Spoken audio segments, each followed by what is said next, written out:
give you a little overview of what I'm going to be doing here. I'm going to start out with some, I call it a slide lecture because I'm old school, and back in the day I would have been projecting slides on a screen, but I'm going to be just going through a little bit of a talk about liminality and also my relationship with it. So I can tell you a little bit about myself without going too much into detail about every little liminal experience I've ever had, but I want to share it through my personal experience, because this is for me, it's a very personal topic, or a personal realm to enter into, because I have so much experience with it in my life in different ways. So I'm going to just be sharing some of that, and also some things that are historical and cultural, and where the words came from and all that. So you may want to take a few notes, but you don't have to, because it'll all be in the recording afterwards. And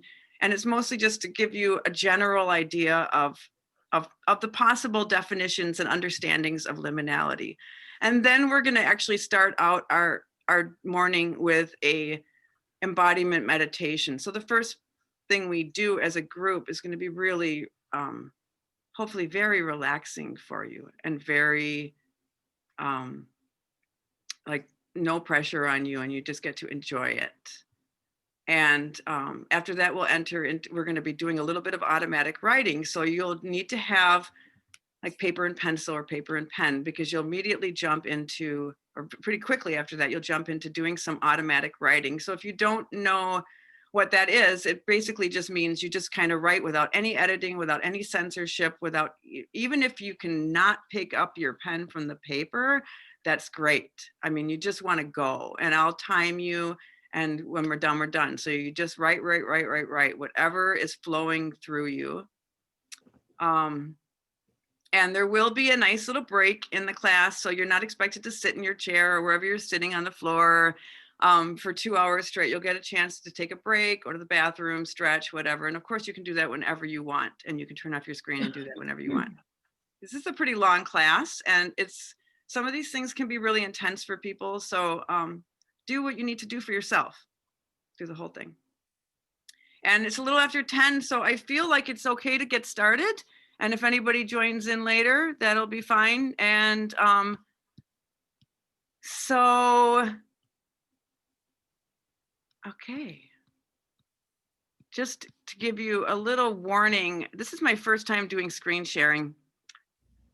So there may be some glitches, but I'm gonna give it that good old college effort here. And I think images can be really helpful, and visuals can make an experience a lot more memorable, especially if you're like me, a visual learner. So we're going to work that way. So hello, most of you know me, I'm Dawn, and I feel like this workshop, this experience is really kind of, in a lot of ways, a culmination of my life. So for me, it is I'm just really honored to have this experience with you. And I don't know if I can express it enough, just how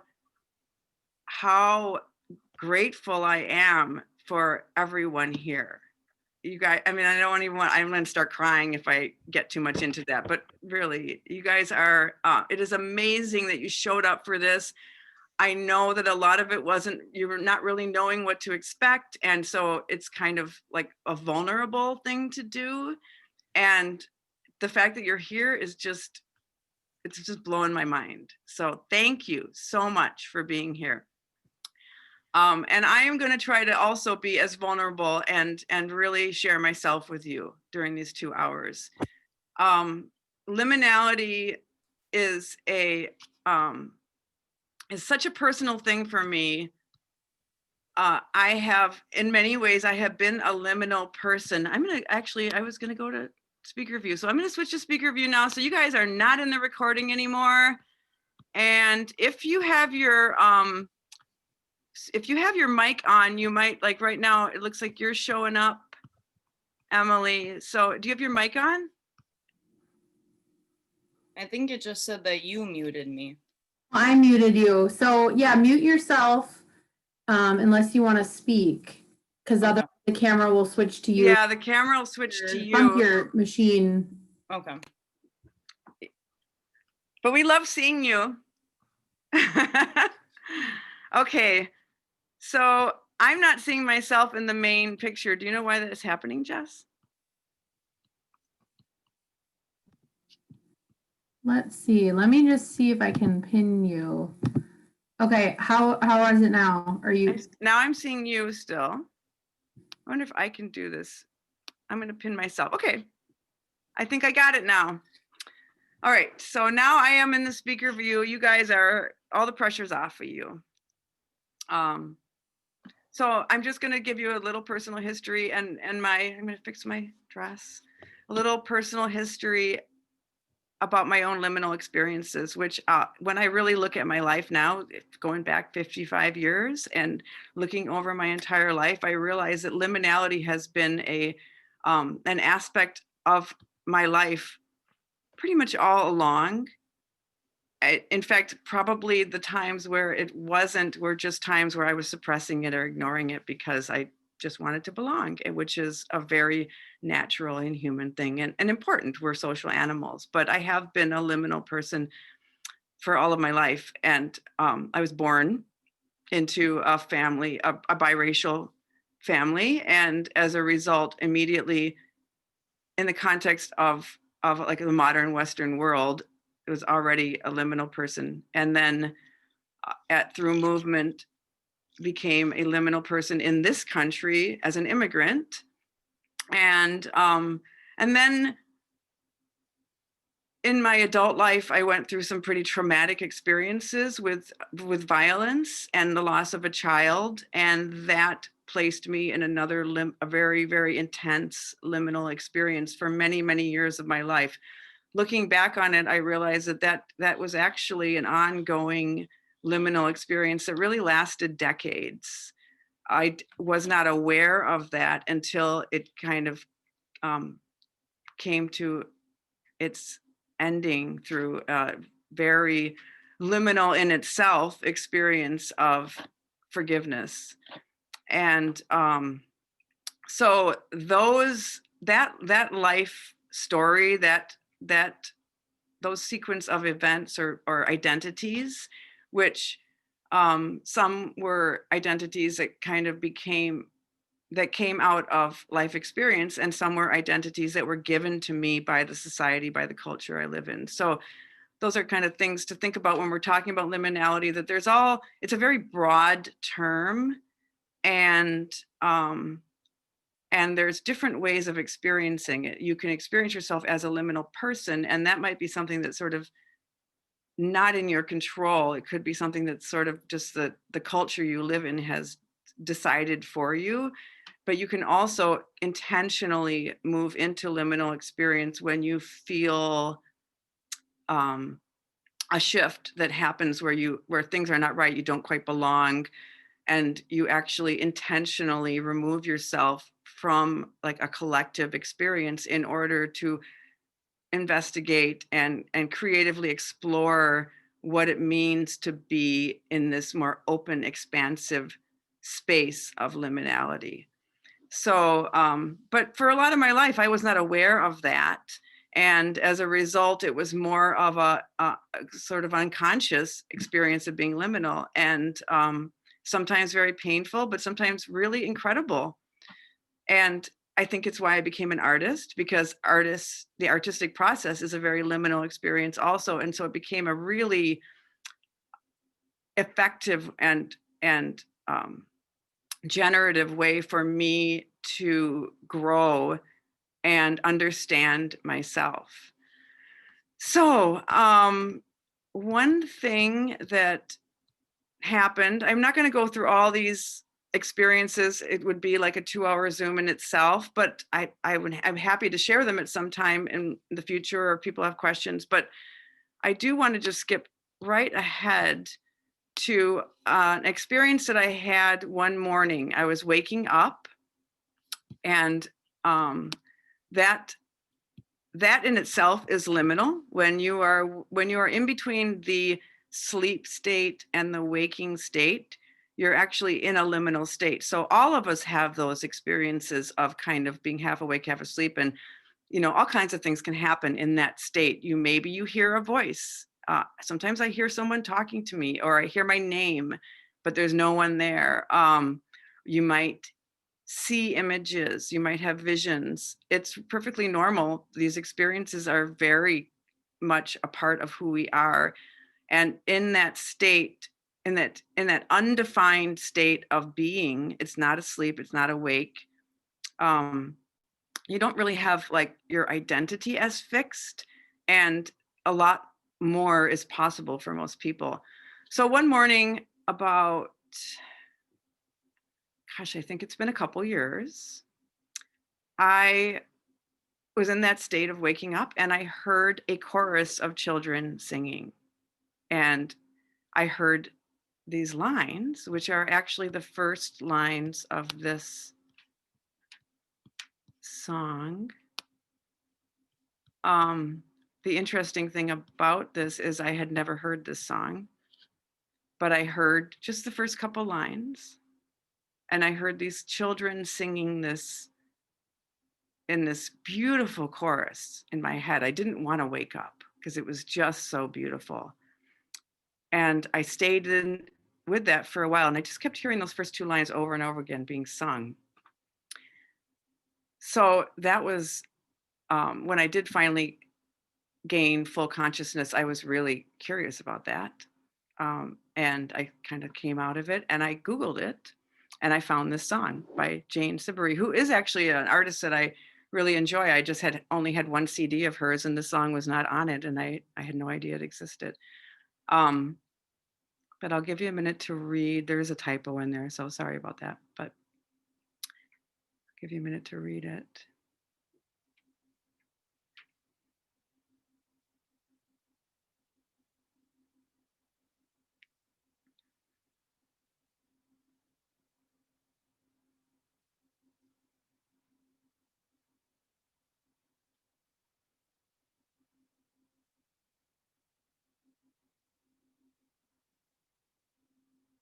So it was very powerful for me to read these lyrics. It was sort of like the universe was answering a question I had. And those are things that happen in the liminal space. I would love to play this song for you, but I was afraid if I do that Facebook will pull the video because I don't have the copyright to the song. So you can look it up. There's several versions of it. I love the Be Good Tanya's version, but also Jane Siberry's version obviously is gorgeous. And gosh, I can't even think of all the artists that have done it, but it's beautiful. So if you do have a chance to listen to it, of course, I listen to it a lot now these days. And now I'm going to start doing my thing where whoops. Oh, I lost one of my images. See, already this is happening. I must have closed one of my images. So that's okay though. We'll just skip to the next one.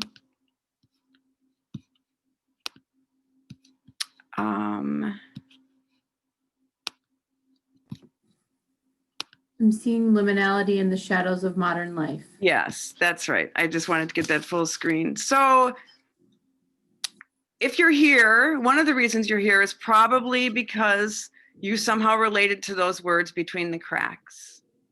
And when I do get into a little bit of the history of liminality or how that word, where that word came from, I'll be talking about the anthropologists that coined the term. But before we do that, I really want to talk a little bit about how liminality is a little different than in the cultures that those men studied. That was more of a very intentional experience of liminality in the traditional cultures that were studied by Genep and Turner. But we as modern humans have, I think, very different experiences with liminality. And I think that it is often unrecognized, but still very real. And contemporary modern life is very complicated.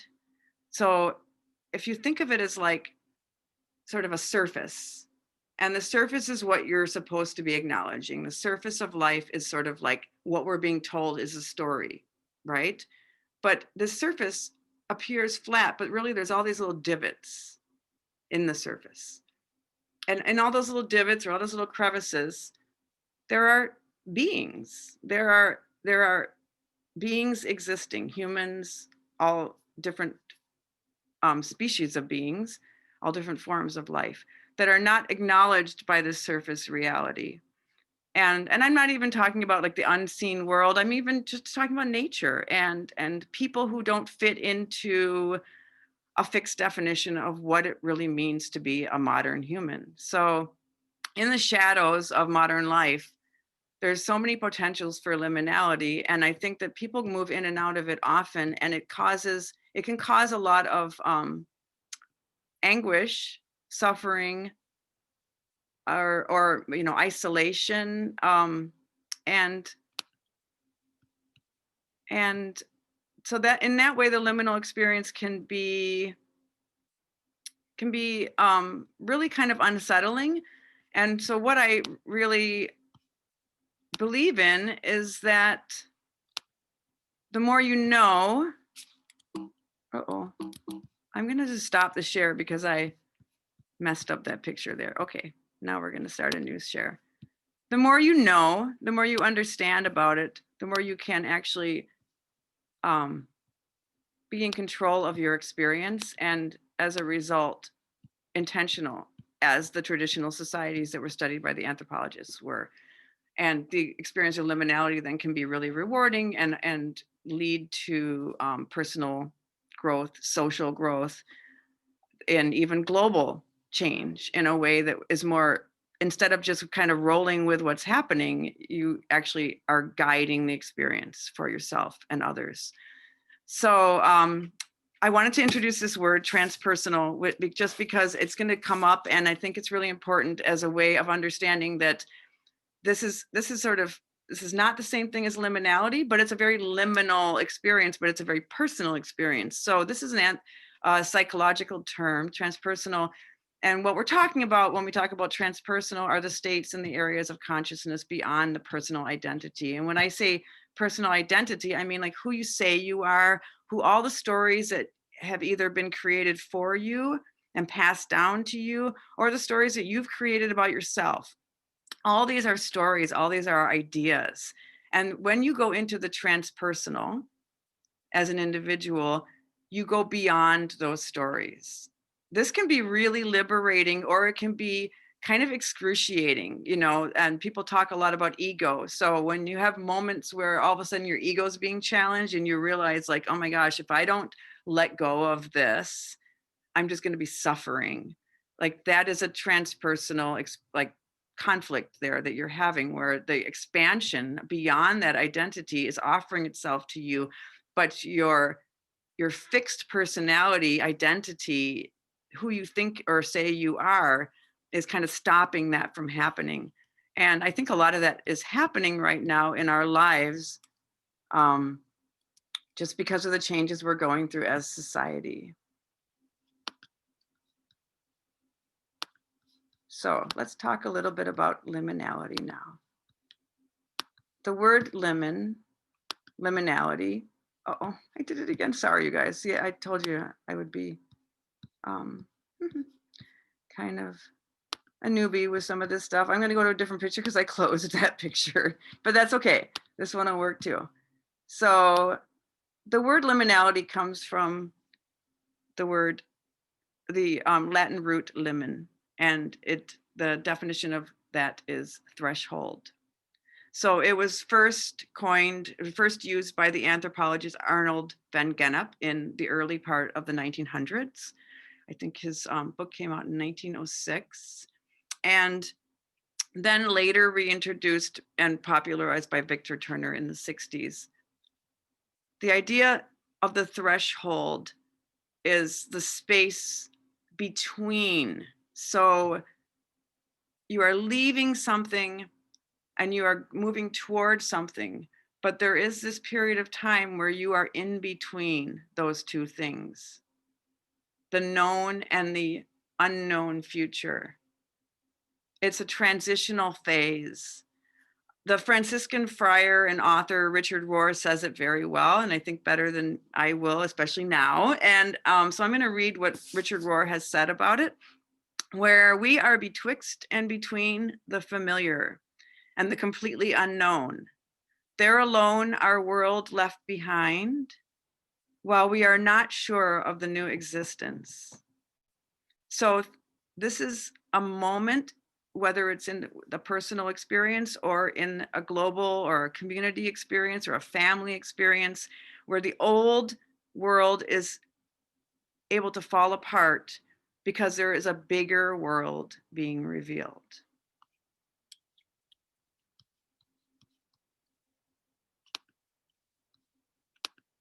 So I'm just going to show you these guys so you can see who they are.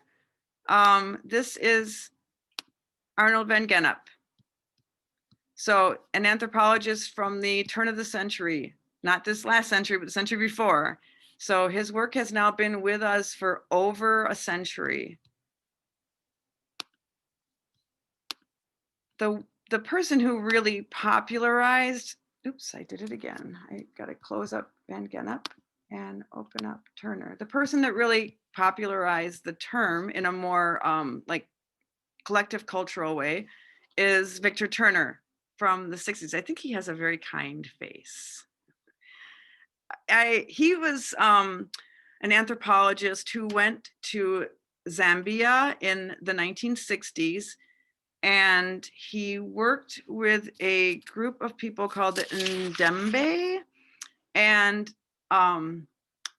observed them, and then wrote about his experience in a book called The Forest of Symbols.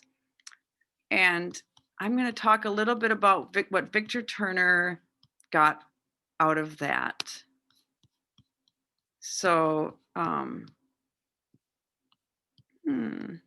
I guess I'm going to skip ahead to some images in order to do that. So I'm changing my format, and that's okay.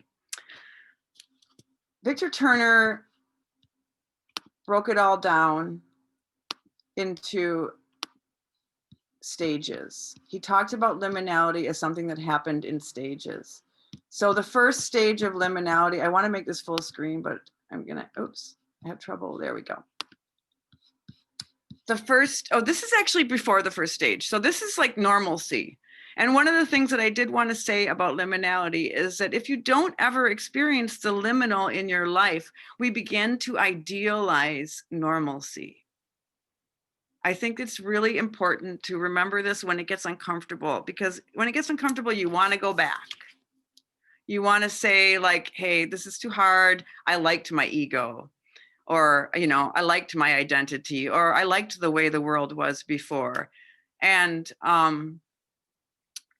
this is the stage before. So you kind of got to ask yourself, but do you really want to be there forever? The first stage that Victor Turner did talk about is, here we go. These are pictures I took of some lovely creatures in my yard a couple summers ago. This is a stage of separation. So the first stage of liminality is leaving the community or leaving the known. It could just be introspection. It could be isolation. In a transpersonal experience, you're going to be confronting, or you do confront ideas about yourself that no longer fit you. And these might be things that people told you that you are, or they may be things that you really held on to as who you are. But it's the time where you kind of let those go, and you go into a sort of a singular, somewhat isolated experience of yourself. So I mentioned it in the email that in the world we're living in right now, and during our experience with COVID-19, You could consider the stay-at-home order as a liminal experience. And as the first stage in the liminal experience, which is the separation. So the second stage in the liminal experience is one that is very exciting for me. Shrink that person down and bring this one up. And I was very happy to get this photo. So this is a wonderful illustration of the second stage of liminality. So think of it as creative exploration. This is the part of the liminal experience when you accept what is happening and you start to go through the experience, not passively and not like in a victim mentality, but actively engaging with the process of transformation. So in the cultures that Turner studied, this would be a rite of, in the middle of a rite of passage. Most people are familiar with, say, like the idea of a vision quest. That is an indigenous construct, an indigenous process that involves going off by yourself to have this experience that could be like literally mortally, you could be mortally in danger. Certainly your idea of self is threatened and forced to go through changes. And I think it's just a beautiful metaphor to look at the chrysalis, because I think most people are aware, but if you're not, I think it's just such a beautiful thing to realize that the caterpillar has now turned to liquid. So inside of the chrysalis is liquid. It's a very, very vulnerable stage. If you were to open up the chrysalis when it's going through the stage, the caterpillar will never become a butterfly. And just using this metaphor when you're going through the liminal experience, I think is really important to just treat it as a sacred space that you are allowed to be in. And you are also, you owe it to yourself to guard and protect, because this is where the change happens. So this is liminality, according to the 3 stages, that it's the second stage of the liminal experience. And oops, I'm gonna close up that one. And we're gonna go to the 3rd stage.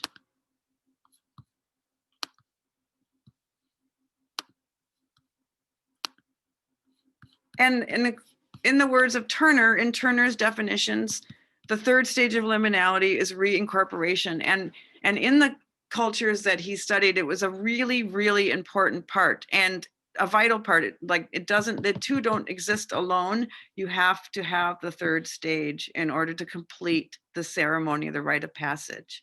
And the 3rd stage is reincorporation.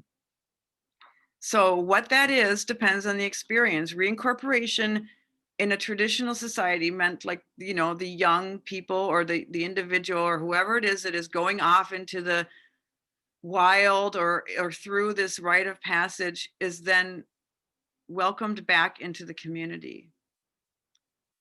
And when they step back into the community, it is not only for the individual that went through the liminal process, it is also for the community. So the idea here is that not only does this person who goes through the liminal, or this being that goes through the liminal experience, need to then be a part of the word that they use was communitas, the community, the larger group, the communal collective. The collective also needs the wisdom and what came out of the liminal experience. So both are changed, not just the one who goes through the liminal. The one who goes through the liminal changes the group when they are reincorporated. So this is just an interesting thing when I think about it, because in modern life, a lot of times when someone is an outsider, they are not allowed back in. We have, in many ways, closed society off to difference. Obviously, that is something that is very much in flux right now. And depending on what groups you align yourself with, you may be closed off to difference, or you may be very open and accepting to difference.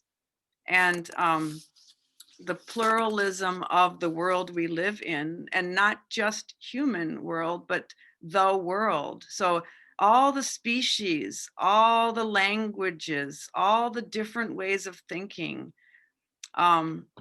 everything is the communitas in a way.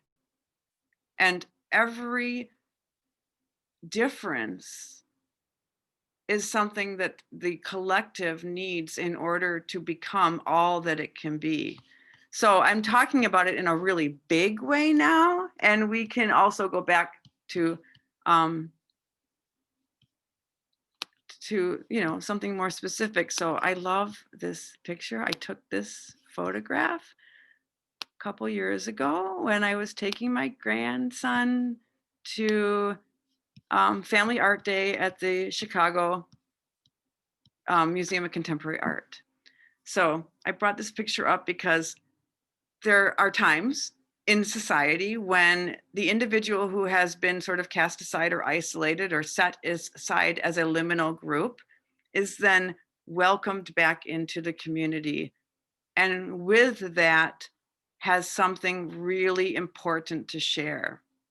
So I brought up this picture because these are two transsexual individuals reading children's stories about loving yourself to the kids in Family Day at the Museum of Contemporary Art. I think it's interesting to think about, like, for those of us who have been around long enough, imagine this happening in the 80s, not too likely, but that is what happens when we start to reincorporate all of the liminal back into our world just becomes richer. So whether on our personal life, that can happen with your family, or just even within yourself. And then in a global, in a national way, or in a larger community way, it can happen with cities and smaller communities. And it can also happen in a global way. Okay, so as I mentioned in the email, I do have a little bit to say about the limitations of the work that the anthropologist did. So I'm going to just talk a little bit about space as opposed to place and time. This is an image that I actually pulled from a symposium that was done with the group called Architopia. The Architopia Institute is a group in Mexico that I did an artist residency with. And they did a really wonderful seminar about tourism called The End of the Grand Tour. And it's actually available online if you want to check it out. There's a lot of good speakers with that, and I can send links if people are interested in that. The reason I bring this up is because both Victor Turner and Arnold van Genep were white men. And while they had a lot to offer, and they were a little not necessarily accepted within their peer groups at the time, they were kind of radical for their times, and they were stretching the boundaries of what existed. So this is not meant to say I'm criticizing the work that they did, but what I do want to say is that what they did existed within a construct of thought and a framework, a cultural framework that maybe wasn't as questioned as it can be now that more voices are coming to the table to talk about this. So sorry that it's a little unclear, but what this is it's an engraving, and it is from the 1600s, and it's pretty much it's about the conquest of America. So on the left, I don't know if you can see my cursor here, but this is probably like Cortez. I'm not really even sure who it is, but it is a conquistador from Italy. And this is an indigenous person of the Americas, meant to be an allegory for the Americas. So this is the allegorical figure of the Americas. And this is the allegorical figure of the West. And this is their encounter.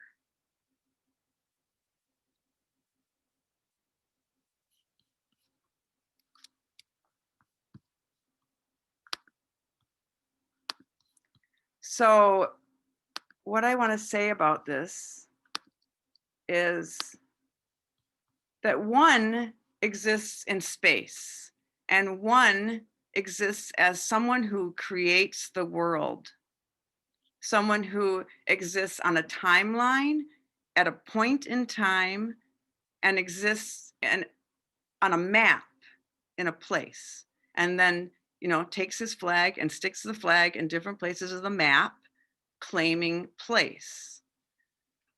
So this is a quote by Sharon Holland, who is one of the scholars that was introduced to me at Architopia. And what she says is, what happens when someone who exists in time meets someone who only occupies space? Those who order the world, who are world making, master time. Those animals and humans who are perceived as having no world making effects merely occupy space. So the reason I bring this up is because the people that Turner studied, this group of African tribesmen and women, were in many ways not seen as people who occupy a real place on the timeline of history. They were seen as people outside of history. And it's an idea, it's a way of thinking about human beings that was completely sort of accepted and just a part of the framework of thought at the time when these men did their work. So, and the reason I say any of this at all is because when you experience, or when any of us experience the liminal experience, things happen. And oops, I'm gonna shrink us down so I can read this one. And I'm going to read this before I even talk about some of the things that might happen when you're experiencing liminality. So Michel de Sarto is a French philosopher, and distinguishing place, the mapped ordered representation, from space, an illegible, heterogeneous, contextually protean use of time. So just to kind of translate that, we're just talking about something that's constantly changing and pluralistic and diverse, something that isn't ordered and something that can't be put on the map of time and place. But space is a living reality and place is fixed. So Sarto describes place as dead. And so when he says that, what I read is that place it's fixed. It cannot change. It's inert. Space is a living, changeable, actualized experience. I do believe that the liminal experience always happens in space and not in a place. And I just wanted to add this slide because it's like a warning, I guess. What happens when you take a being of space out of the experience of space and put them into the timeline of history? And this is when Sarto says that space is alive, space is actualized, and place is dead. I mean, this is an object in a museum. It's not a living thing. It's from a living culture. And the minute you take it out of its living culture and put it into this cube, this grid work and framework of thought that is placing it in a context that is fixed, all the life is gone out of it. So why say all that? So now I'm going to get to explaining why I had to go through all of that with you, is because in the liminal experience, what most of us experience, or many of us experience as modern humans, is the sensations of fear. If you look up liminality, if you Google liminality, you're going to see that people talk about like uncomfortable feelings. People talk about a feeling of like spooky, scary, uneasy, unsettling. But why we associate negativity with liminality, I believe, is because of what I just talked about. Because the history of colonization is a history of elimination. The history of colonization takes living beings and erases them. So when we experience the living space of liminality, we also experience ourselves disappearing. And the feeling of disappearing is terrifying. The feeling of all the known being left behind and entering something unknown is a terrifying experience of falling into the void. And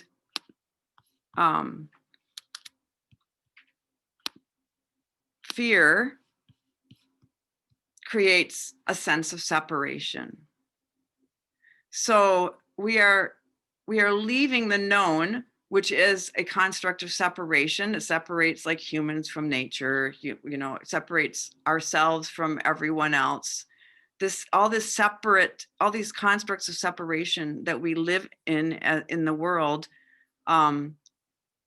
we leave those, and then we experience fear, and fear actually creates a sense of separation. So I believe it is very challenging for the modern human to enter the liminal space because of these, because of what we've been raised in and what we exist in, the world we exist in, has sort of like programmed our minds and our beings to have these experiences this way. And knowledge is really a liberating thing. So when you're in the liminal experience, you may have the feeling that you want to escape it. You may have the feeling that you want to ambush the void. But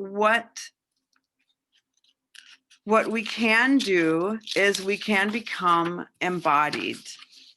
And that is why I am so passionate about the embodied experience, is because when we are in our bodies, the fear disappears. So as a result,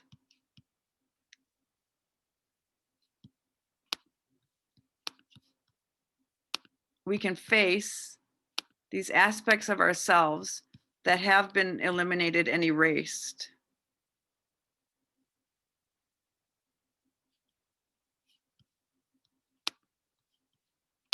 And what in fact we're doing is we are facing ourselves.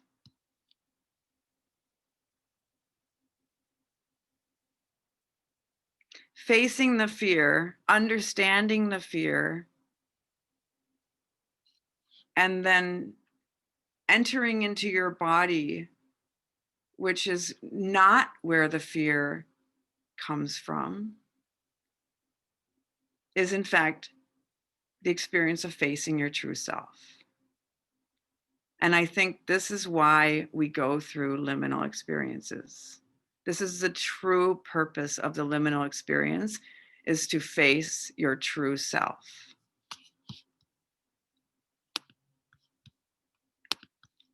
And as I mentioned way back in the introduction to this class, the cracks are where the light comes in.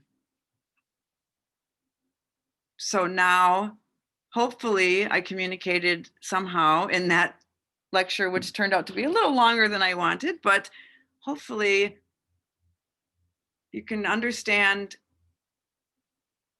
on some level that light that comes through those cracks is you. You are the light coming through the liminal experience.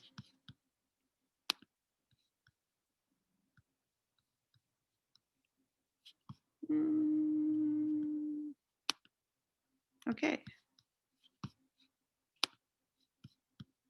So I'm gonna just put us back on gallery view just for a minute here, you guys. Because I do want, before we move into a meditation, I would love it if anyone has questions. Now is a great time to ask them. Oh, and Mary did ask, what is the name of the song? So the name of the song is The Valley. And oh, I guess Erica got that already. Thanks, Erica.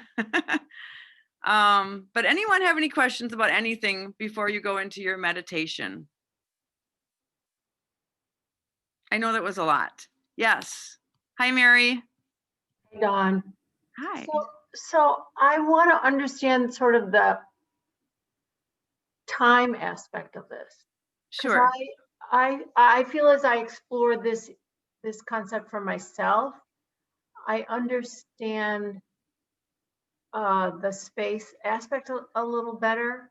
But actually, it wasn't until I read your email with the with your introductory remarks and stuff that I started to contemplate how much being sort of for lack of a better word, a slave to time interferes with our ability to experience this. Can you just say a little bit more about that? Yeah, I actually got chills when you said that. Thank you. Yes. So time and place, both, but time is the big one for me too. Time is a construct. So yes, the sun rises every morning and the sun sets every evening, but the way that we organize that in our lives is all a construct that we've inherited, that we didn't choose, we've inherited. We see it as linear and we see it as sort of these equally spaced segments of time that we have to kind of organize throughout our day. And, like, let's be realistic. In order to like go to your job and, feed the dog or the kids or, drop them off at school or whatever it is you got to do during your day, you need your clock or your phone. You need to be aware of the construct of time and you have to be able to kind of function within it. But that is different than believing in it. So a shift that can happen through the liminal experience is realizing that time is pretty malleable and that while it's a tool that you're going to have to work with in order to function in the world, you're not a slave to it. You're really not. There may be times where it feels that way, but when I've had some really confronting experiences really recently working with this, or like beginning to understand it. And I'll give you one example that hopefully ties in somehow. But when I spend time with my grandson, my youngest grandson, Jackson, now he's 3, and I spent a lot of time with him as an infant. And we kind of I had these really powerful experiences of awakening during his infancy, where I was really able to kind of like connect and enter into the space that he was in as an infant. Somehow or other, it just happened with us. It was magical. And I think, parents and grandparents, people experience this with babies, especially if you really spend a lot of time with one, sometimes your brain kind of goes there and you experience like a different sense of time. So we have this relationship, and then jump ahead a couple of years, I'm babysitting him. We're having this wonderful day. We even cleaned house for mom a little bit, and he loved being a helper. And we were just really enjoying our day. And then all of a sudden I realized we got to go pick up big brother from school. And there's actually like a kind of a penalty, like they don't put up with you being late too many days in a row. So I got a little like, I became like a slave to time in my mind, suddenly freaking out, like, I don't want to mess this up for mom. I got to go pick up Jet. And I started pressuring Jax to be ready, you know, like trying to like squeeze him into his snowsuit, even though he didn't want to be in it. And there was this moment where just like the anguish on his face, the screaming, the pain that I was causing, and I was like really feeling in myself like how much time was victimizing us in that moment and creating like this horrible, like especially in juxtaposition to what was just happening an hour before or even 10 minutes before. um and I realized like, oh my God, like I just let time make me this sort of monster. Like, yes, we have to get our, you know, kids and grandkids to school on time. I'm not saying that you just sort of throw it all out there, because we exist within this framework. But even just a little more awareness of what was happening there in that moment would have shifted everything and softened it. So it is in the, it's always, I think, in the awareness that we liberate ourselves. As an artist, I have experienced time really stretching out. And I think we all have experiences in our lives where, you know, time kind of expands. And we have experiences in our lives where time really contracts. At the screen, I mean, look at it now, it's 11 o'clock and I haven't even started the meditation. So, but I'm glad we have the question, because I think it's really important. And we'll just go with it. We're not going to be slaves to time in this class. So whatever happens in these 2 hours is exactly what was meant to happen. And if it isn't everything I had on my agenda, then that's okay.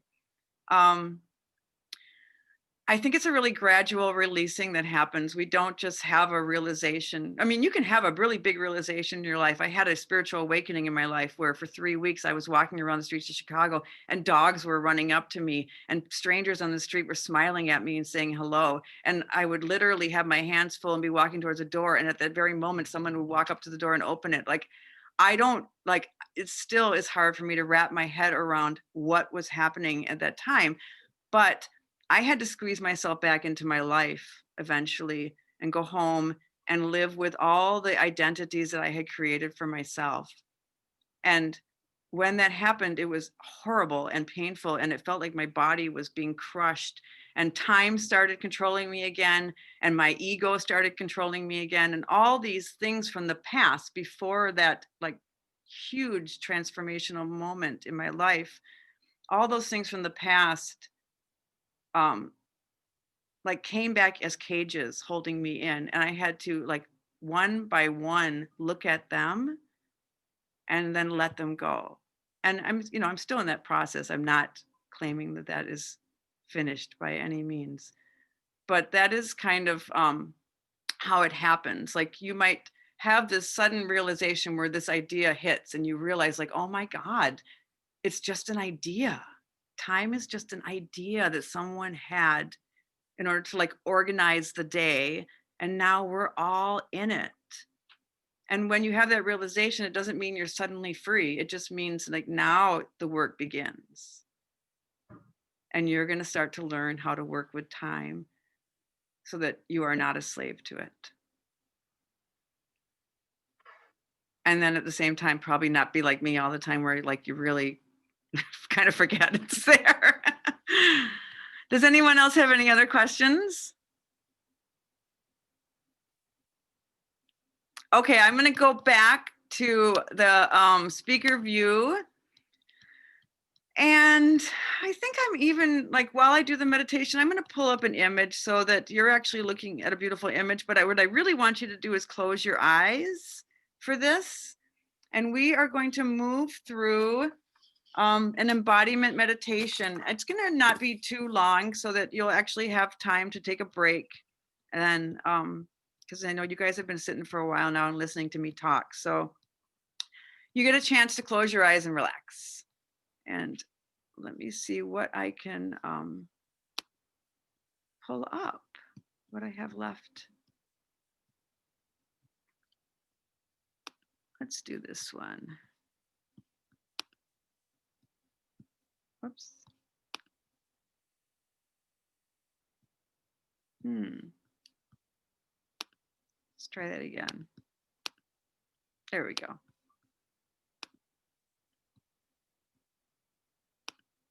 Okay, sit back in your chairs as comfortably as you can. What I want you to do, if possible, if you're able, is sit in your chair in a relaxed way so you're kind of leaning back and you're not engaging all your muscles, but you're also not slouching. And have the soles of your feet on the floor.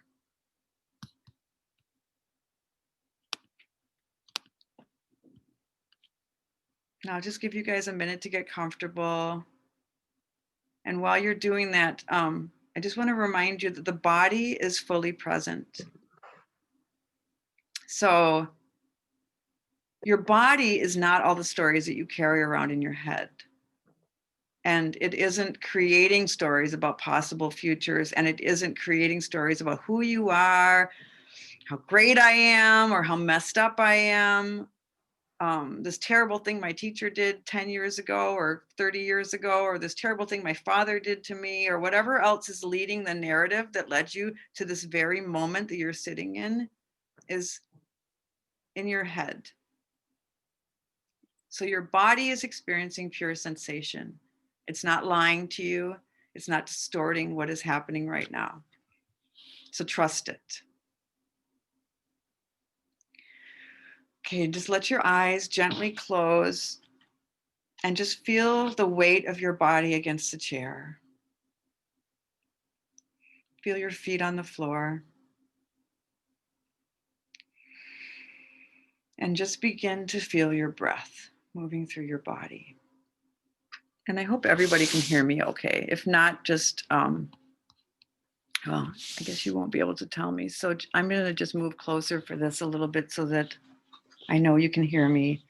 Feel your breath.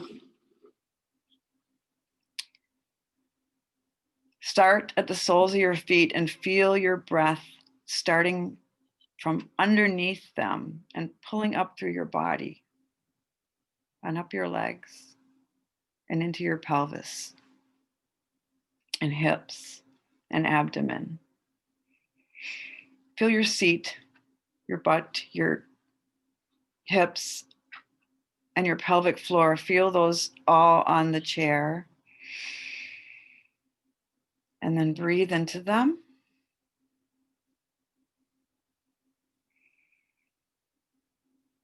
And just take a couple deep breaths here.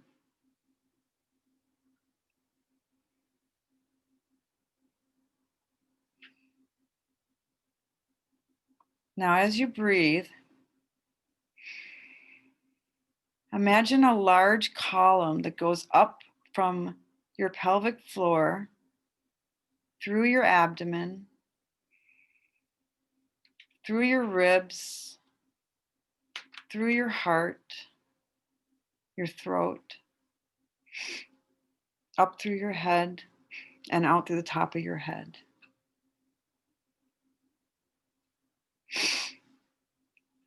Breathe out. And now breathe up that column slowly through your body.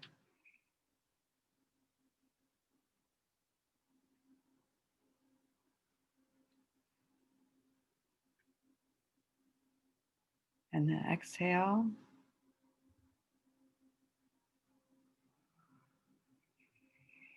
As you're breathing in, see if you can experience your breath moving through each part of that column. If you feel, you can feel your breath moving through your abdomen. Feel your breath moving up the column through your rib cage, your lungs, your heart, your esophagus, your neck, throat, between your ears, behind your eyes. Imagine, you can just keep breathing as I'm speaking. You don't have to hold your breath or try to keep it perfectly timed with me. Just keep breathing as I'm speaking.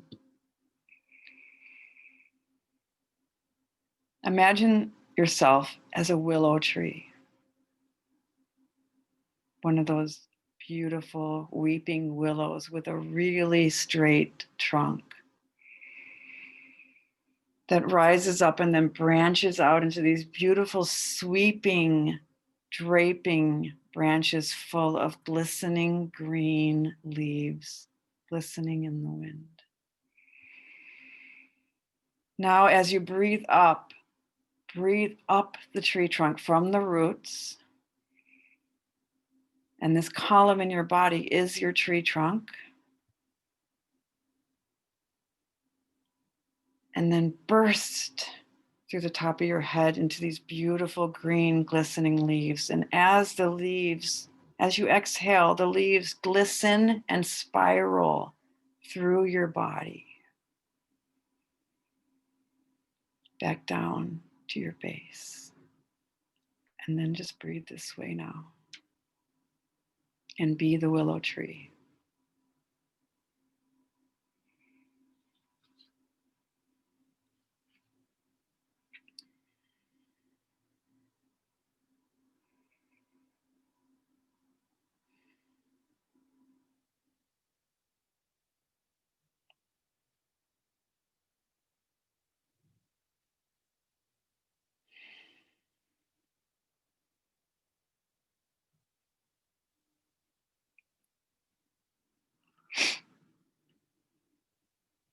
Okay, now just let your breath settle into a more gentle, relaxed breathing.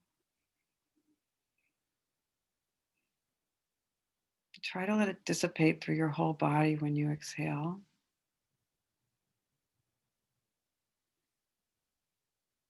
We're going to put all our attention now into our feet.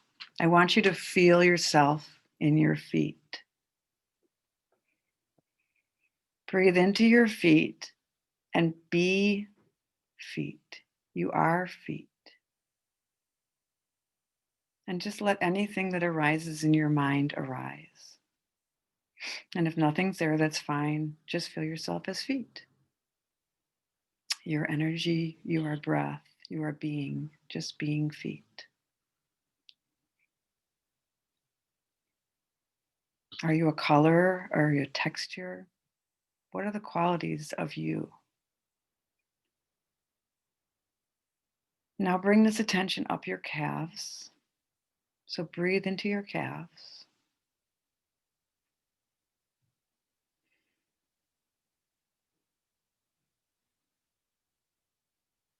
And feel yourself as your calves. And now your knees.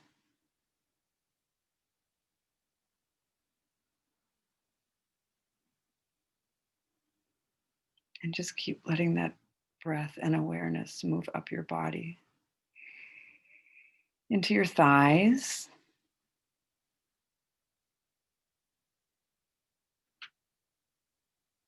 And feel yourself as your thighs.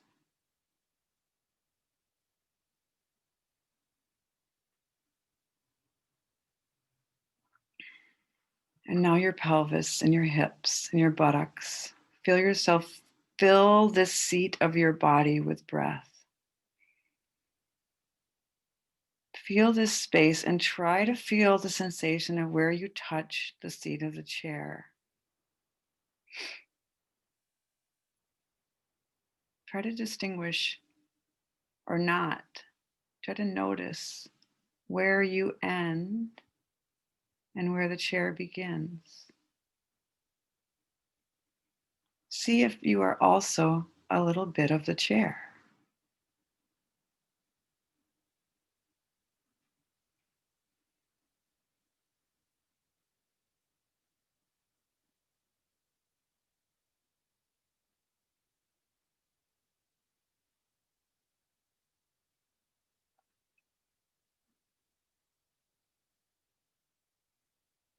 Now, as you rise up, feel your breath in your abdomen. Take a deep breath in and feel your abdomen and as much of your torso as it happens to be. Breathe, move out. And then when you breathe out, when you exhale, feel it move back in. Feel your abdomen with breath and then release the breath. And feel yourself as your abdomen, your stomach, all those organs, your lungs, your rib cage, and now your heart.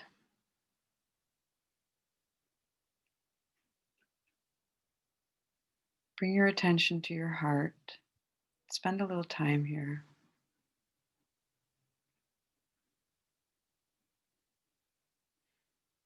Can you feel yourself beating?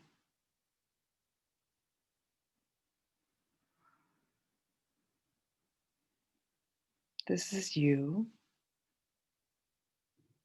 This is your rhythm.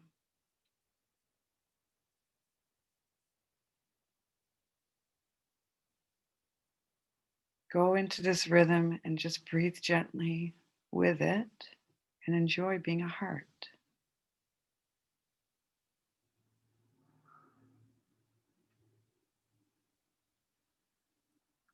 If thoughts arise, you don't have to fight them, just let them pass through you.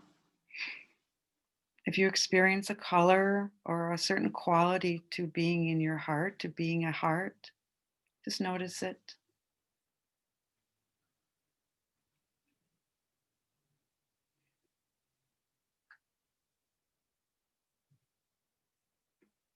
Now we're just going to move upwards a little bit and move into our shoulders.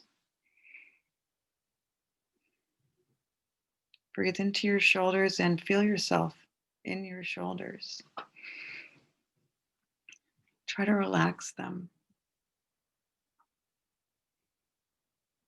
if they're not already. And from there, feel yourself in your arms, your elbows.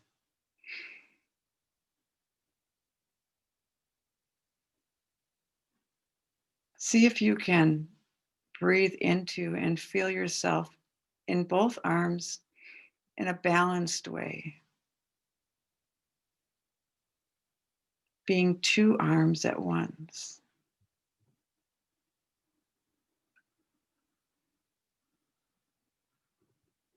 If one feels more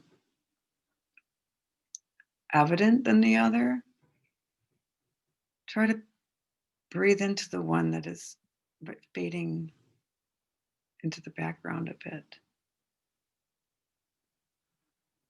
so that both arms feel balanced.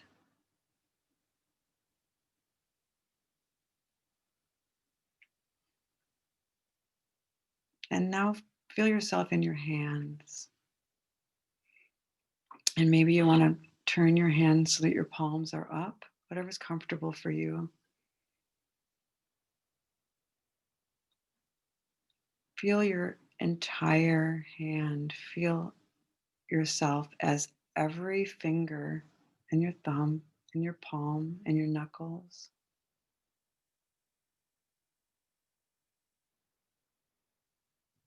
Notice if any colors arise or any kind of texture or quality to being a hands.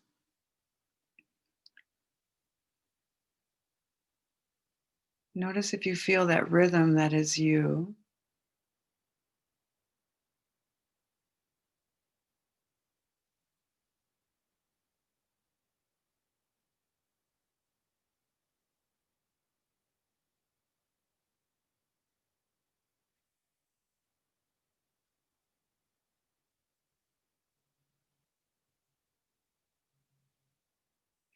Let your hands tell you how they are doing, how they feel.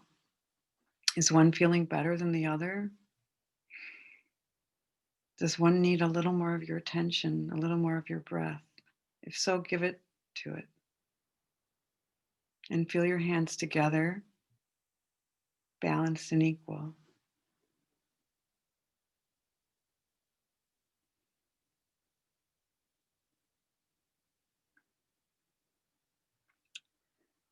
Now we're going to just take our energy slowly back up our arms, through our shoulders, into our neck and our throat. Your throat is your voice in the world. When you're in your throat, notice what you feel. Notice how it feels to be a throat. Notice if there's any tension.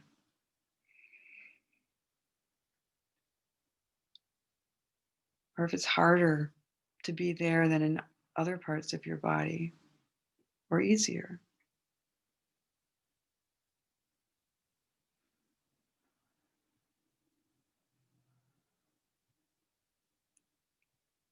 And now rise up into your head. Breathe into your head and be in your head the way that you were in the rest of your body. So if thoughts arise, just notice them and let them pass. And breathe into your head. As you breathe in, do you feel your head expand?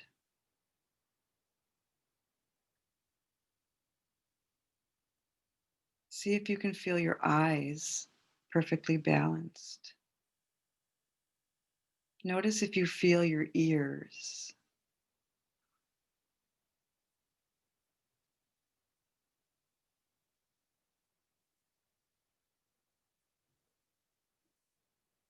Your eyes and your ears are also you.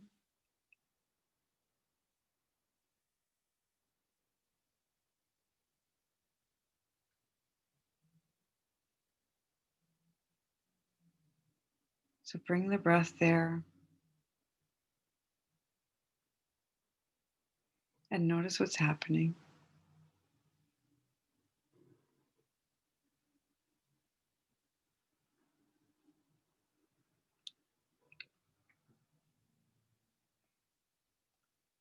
Now, just for a moment, take your attention to the space between your two eyebrows, a few inches back.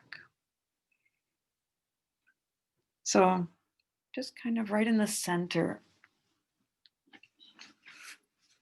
of your head, towards the top of your skull. This is often referred to as your mind's eye.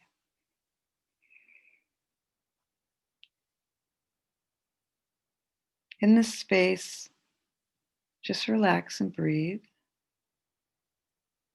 And just watch now.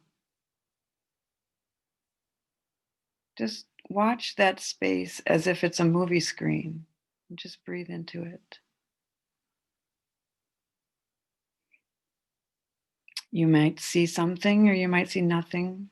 It might be darkness, it might be colors. But just notice what you do see. And there's no wrong or right.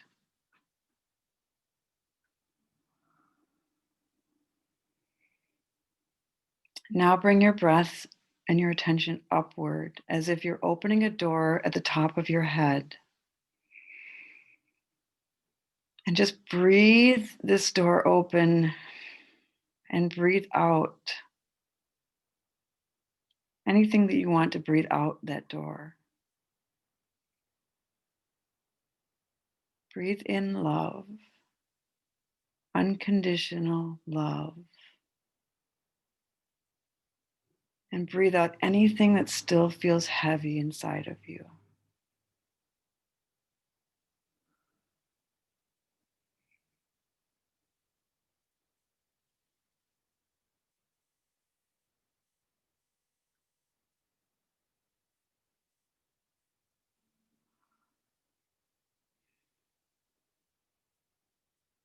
Now try to bring your attention to your entire body all at once.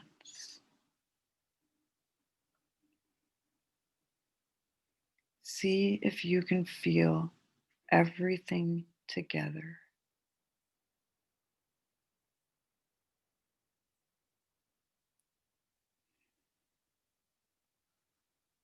And as you do this, notice where you end and the space around you begins.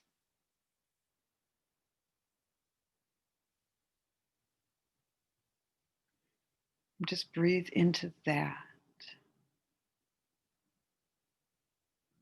See if you can breathe yourself out into the room around you, even if it's just by a few inches.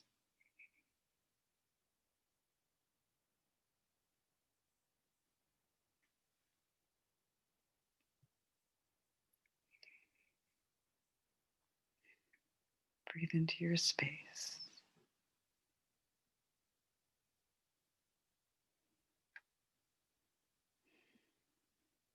Breathe yourself out into that space.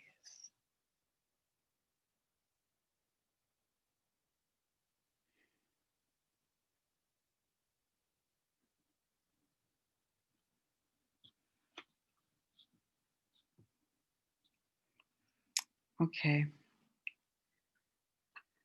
Just slowly bring a little bit of movement back into your body. Try wiggling your toes, wiggle your fingers. Start to wake yourself up a little bit. Stretch if you need to. And slowly open your eyes.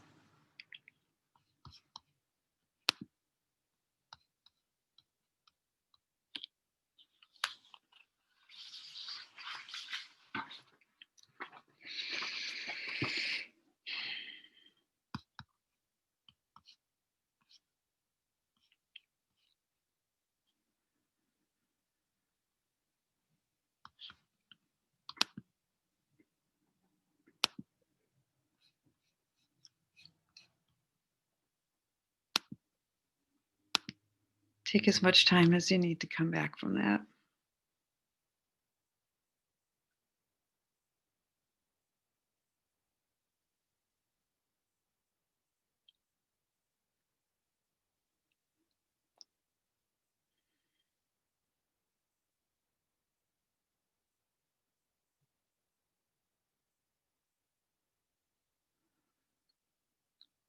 If you want to use this time to take a bathroom break or get a drink of water or anything like that, let's do that so we give everyone enough time now.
Okay, I'm going to switch to gallery view as everyone kind of returns to give us all a little time to be together again.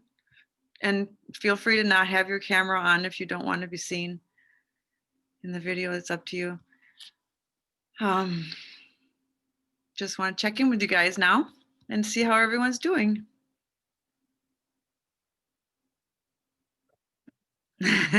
Okay.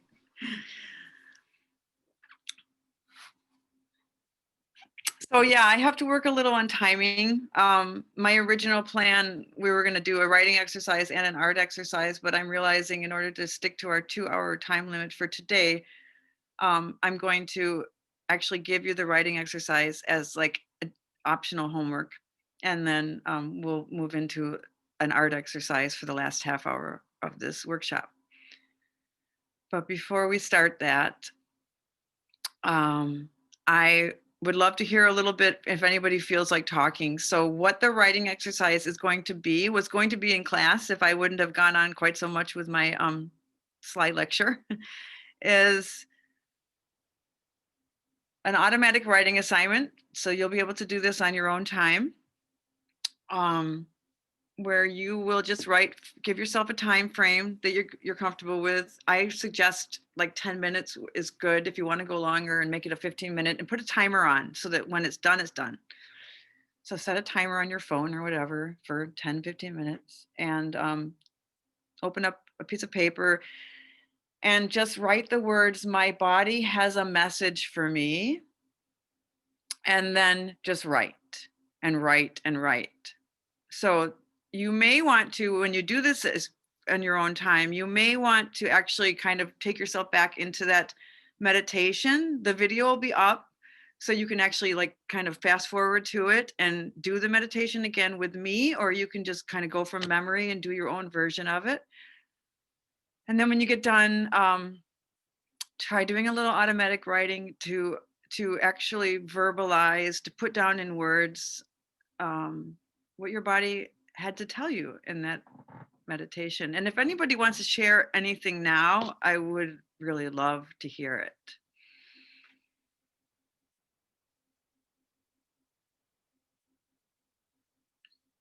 I also understand it's a pretty private experience, so if you don't, that's okay too. But if anybody has anything, even just like a word for it or something, anything that the body told you. I had gnarled roots at my feet. It gnarled roots? Yeah. Big, thick, gnarled roots. Well, there's a visual. Yeah. I can relate to that, Janelle. Yeah, there's maybe some untangling. My right arm was like moving on its own, like swaying when you were talking about the tree. Wow. The leaves coming out. Just my right arm. That's it. Oh, I have to, my store is cold sometimes, so I'm going to be in a blanket here. That's interesting. It was the energy, your breath flowing into your right arm was activated.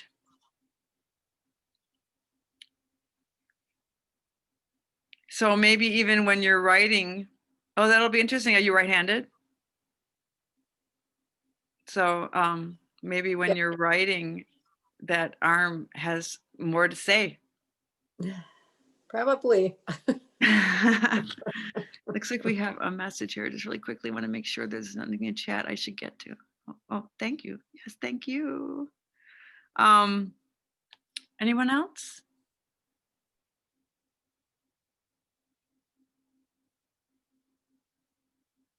Okay, so because of our because of time, and we're still operating there. I'm gonna actually now we're gonna go right into a visualization from our meditation, which is kind of good because your body's relaxed. The visualization is going to be preparing you for a quick little art activity that you're going to get to do right now, but you can continue on as much as you want. So have paper and supplies ready. And I'm going to go back into speaker mode, and then I'm going to share an image with you, which, oops, okay, let's close that. I actually have to minimize you all for a minute, and it's on there. There we are. I thought I lost you for a second. I didn't know what I did. I want to share an image that's not showing up for some reason, and it is open, so that's kind of odd. I wonder how I can do this. Let's see. I'm gonna try one more thing. Sorry, you guys. This is kind of frustrating, but I don't understand why it's not showing up. So Jess, I have an open file on my desktop. Yeah. But when I go to share, what am I missing? That when I go to screen share, it's not showing up. Oh, I think on the second page, there might be another page. If you- I actually I realize what I'm doing. I have it on my desktop, but I didn't actually open it. So I didn't really have it open. I was just looking at the little preview of it. There we go. Okay.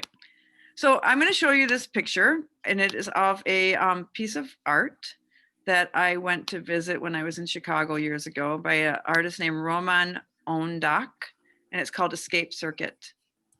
And he collected cages from a market in Mexico City and created the Escape Circuit.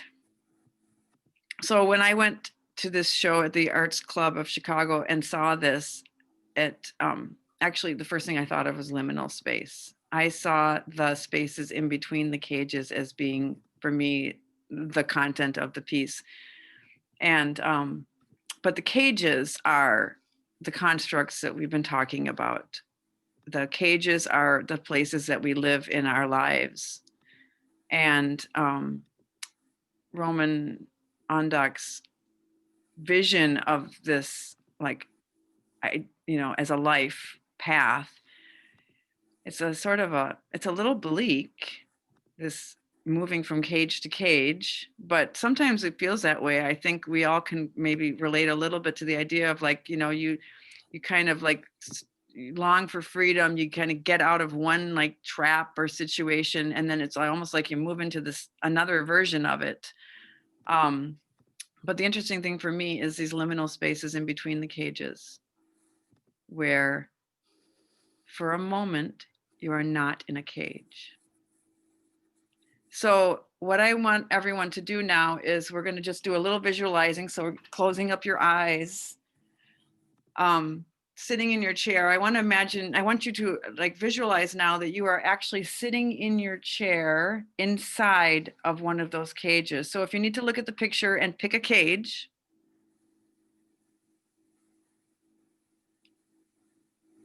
then close your eyes and feel yourself inside of that cage that you picked, sitting in your chair.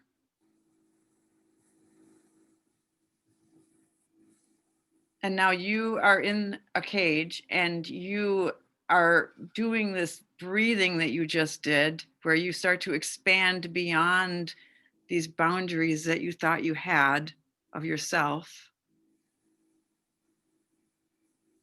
And pretty soon the cage is starting to feel a little too small for you.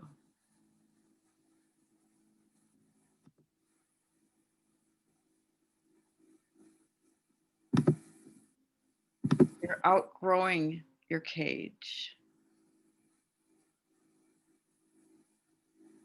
So you have to get out of your chair and get to the door of the cage and go through it. Even that is going to feel a little bit like you're squeezing yourself out of your cage. It's not necessarily comfortable. But squeeze yourself out of that little hamster cage doorway.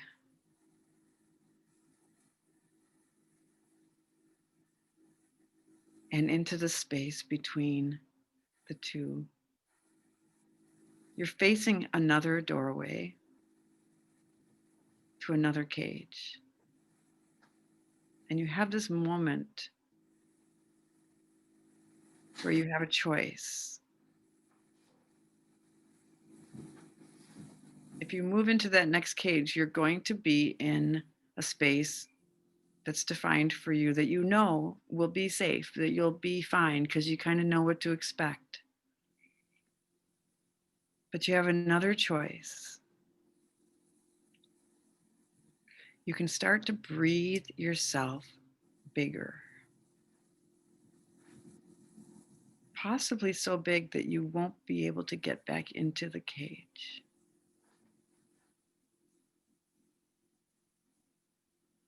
But as you do breathe yourself bigger, you start to see from a different vantage point. Instead of seeing life through these little bars, you start to see that there is this big, open, expansive space around you.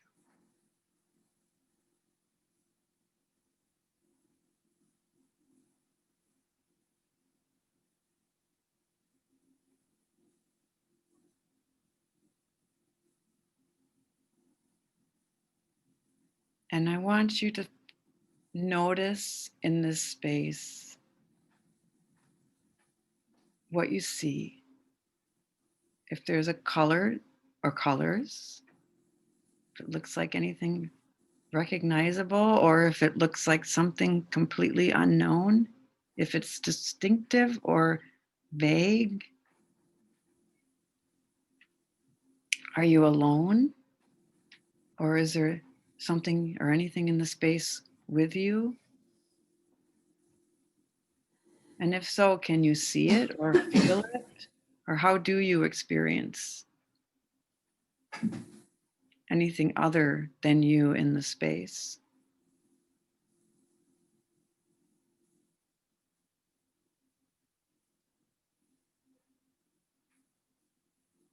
Let yourself continue to breathe yourself bigger and maybe even float.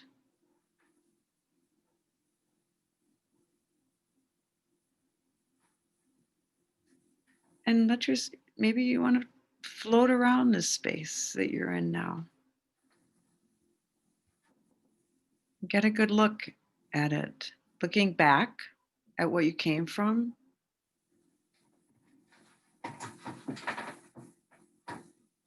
Look how different it appears from where you are now.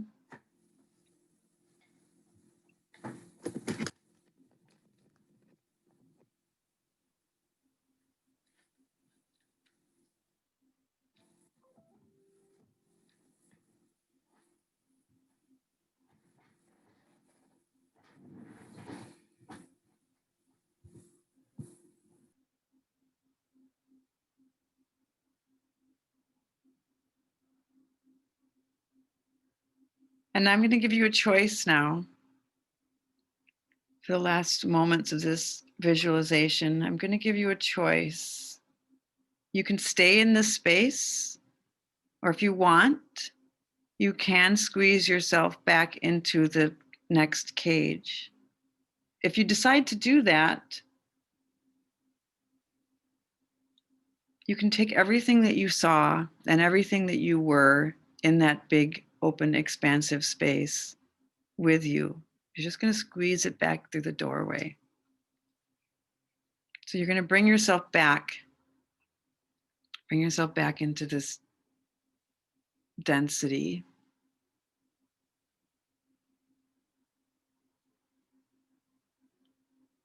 And then step into the next cage.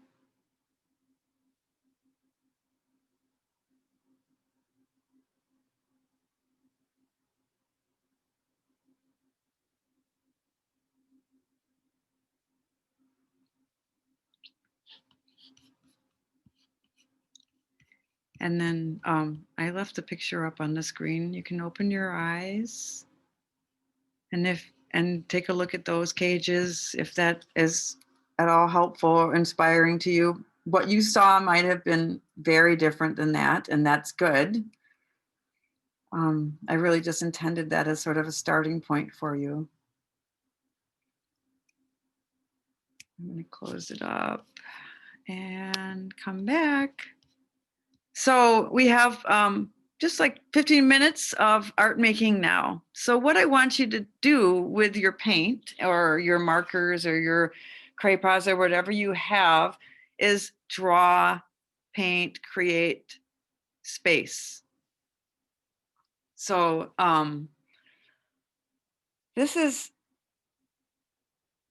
a way of making art that it's not, I'm going to just ask you to try not to have an idea of what it is as much as an allowing. Oh, yes, I'll write in the name of the artist, Anne. Thank you. So Roman Ondak, he's, I believe, a Czech contemporary artist. So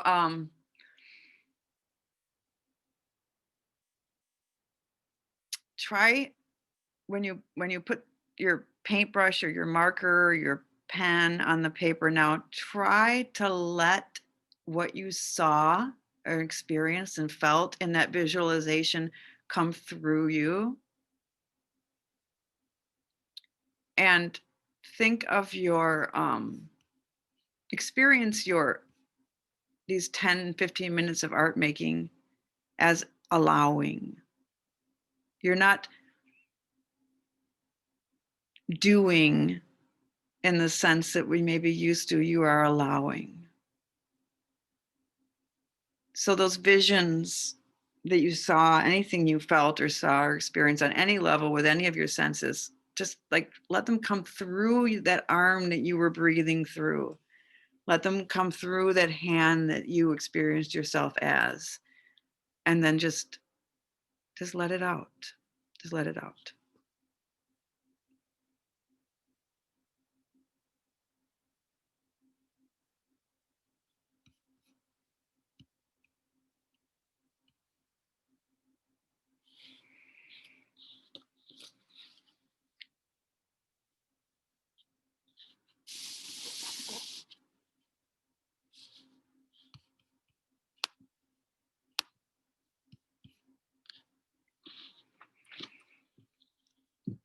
I'll time you guys so you don't have to think about time at all. And I'm just going to mute myself too. So it's just all really quiet for us to just work sort of together apart.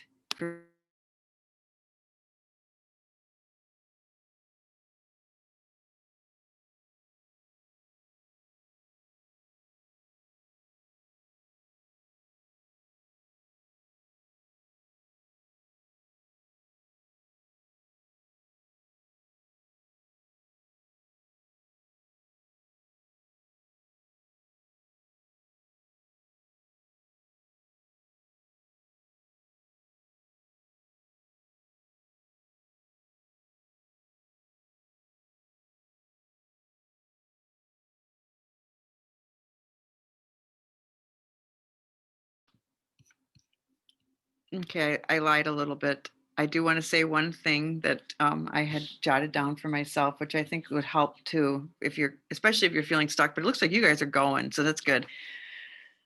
When you're creating this art about this space, think of it as your drawing or your painting is the space, not that it's a picture of the space. I think that's really helpful. When you're putting this down, you are putting the space down on paper. You're not trying to interpret it and then draw it. You are actually just directly putting down the feelings, the colors. So you are making the space that you experienced. You are creator.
So I unmuted myself, but it's like I hate to even talk right now because you guys are all, you look so absorbed in your work. It's really like, it's a beautiful sight. I hope I'm gonna just wrap up with some things, but I hope that like if you are still working on this, that you just can jump back into it and continue doing what you're doing, or do it as I'm talking. You can just keep working too. That's fine.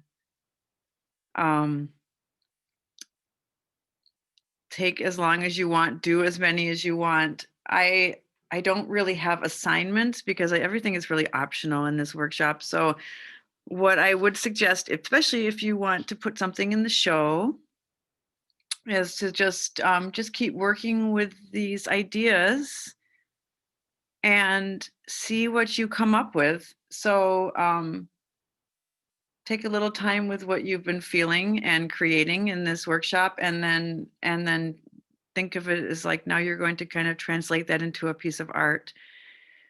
It could be the piece that you're working on right this second, or it could be something else. I don't think that anything is right or wrong with this. So even just a Craypas sketch that you make in class could be what you hang up on the wall. And that sometimes is the most interesting and engaging art, is really immediate pieces that we create. Or you may decide you're going to make it into, a finished like piece of fiber art, or a finished, or a photograph, or, there's just infinite ways to interpret this. The piece that if we hang it in the crest, it'll have to be something that can be hung on the wall. So, and under 30 inches. That's the only thing you have to keep in mind. You have until the end of February to make a piece for the show. So there is no big pressure. I want you to take your time. And for the coming week, if you have time and when you have time, do a little more of this, put yourself into your body, or into that visual imagery, or maybe one that you come up with on your own, and then just try to work with some of these ways of creating, see what comes through you. I do have an assignment that I created, also an optional assignment that I created in addition, just for a way of sort of like loosening things if you feel like you need it. And I call it the 3x3. And I will post this in writing too, so you don't have to jot it all down. But it's just something that I started playing with as a way of kind of like just loosening up the gears if you feel like you need to do that.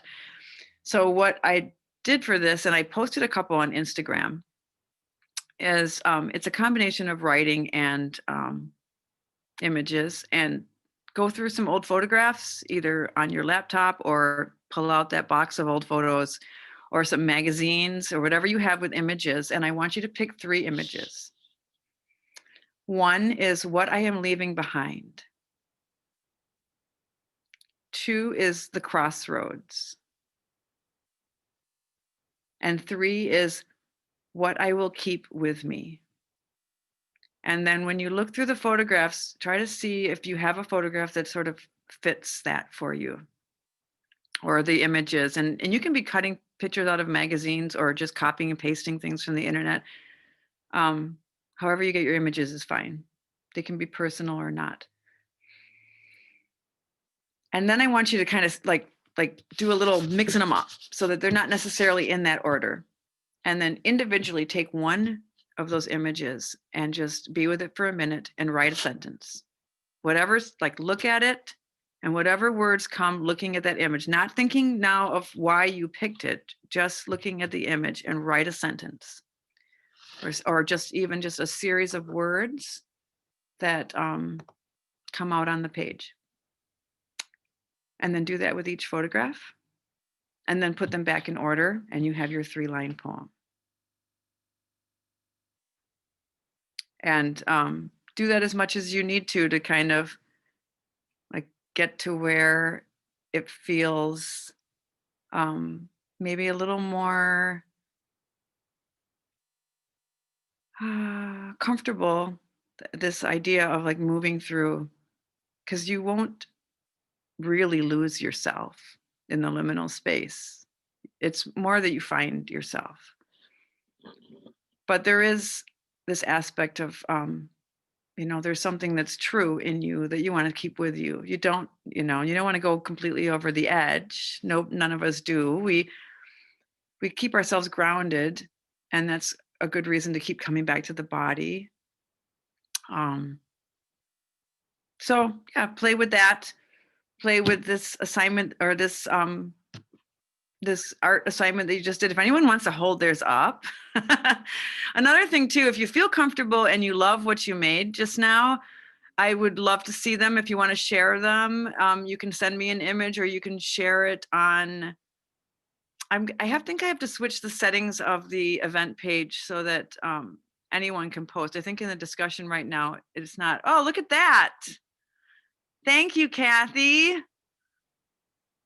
Okay, now I'm seeing them. Wow. How cool. These are amazing. Wow. Can you hold that a little closer to the screen, Catherine? I think I can kind of see it, but it's still, there you go. Yeah, I see it now. Wow. It's So more of some- a plan than a finished. I have all my notes, like, because I want to do this in as a textile art piece. Nice. Yeah, I recognized you from the Door County Textile Group. Beautiful. Thanks so much, you guys. I don't know what else to say except just thank you for being here. Thank you, Dawn. So, if you're comfortable with us sharing your images on social media, we'd love to. You can email them to me. I guess that would probably be the easiest. I think everyone here has my email. If not, I'll type it in right now. I just going to say really quickly, I thought about starting a Facebook group, even if it's just something we do as a real short-term thing while we're doing this class. Would you guys, everyone here is on Facebook? Yeah. Because that might be a really easy way for everyone to share. And I can start one like through my Brilliant Stranger page, and then invite you all to it.